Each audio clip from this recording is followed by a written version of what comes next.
غزہ میں عارضی جنگ بندی کا آج آخری روز ہے۔ حماس اور اسرائیل کے درمیان جنگ بندی میں توسیع پر مذاکرات ہوئے ہیں۔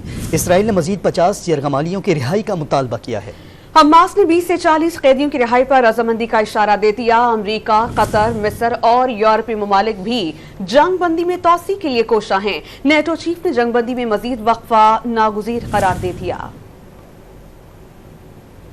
غزہ میں عارضی امن کی مدت بڑھنے کے امکانات روشن ہونے لگے۔ حماس کے بعد اسرائیل نے بھی جنگ بندی کی میعاد بڑھانے پر مشروط آمادگی ظاہر کر دی۔ اسرائیلی حکومت کے ترجمان نے واضح کیا کہ مزید قیدی رہا کرنے پر جنگ بندی جاری رہ سکتی ہے۔ دوسری جانب حماس کی جانب سے بھی جنگ میں وقفہ جاری رہنے کی خواہش ظاہر کی جا چکی ہے۔ 3 روز کے دوران حماس کی جانب سے 39 جبکہ اسرائیلی قید سے 117 افراد رہا کیے جا چکے ہیں۔ غزہ میں جنگ بندی معاہدے کی مدت بڑھانے کا مطالبہ کرنے والی عالمی آوازوں میں اضافہ ہو رہا ہے۔ قطر، مصر، امریکہ، یورپ اور اسپین جنگ بندی میں توسیع کے لیے کوشاں ہیں۔ نیٹو چیف نے بھی غزہ میں امداد پہنچانے کے لیے جنگ میں مزید وقفہ ناگزیر قرار دے دیا۔ ادھر غزہ کے شمال سے جنوب تک تباہی کے مناظر ہیں۔ کئی علاقوں میں ایک گھر بھی رہنے کے قابل نہ رہا۔ ریسکیو ادارے سوال اٹھا رہے ہیں کہ 48 دن کی ہولناکیاں 3 دن میں کیسے سمیٹیں۔ شمالی غزہ کے اسپتالوں کو اب تک ایندھن نہیں مل سکا ہے۔ اسپتال میں زخمیوں کی حالت انتہائی خراب ہو گئی۔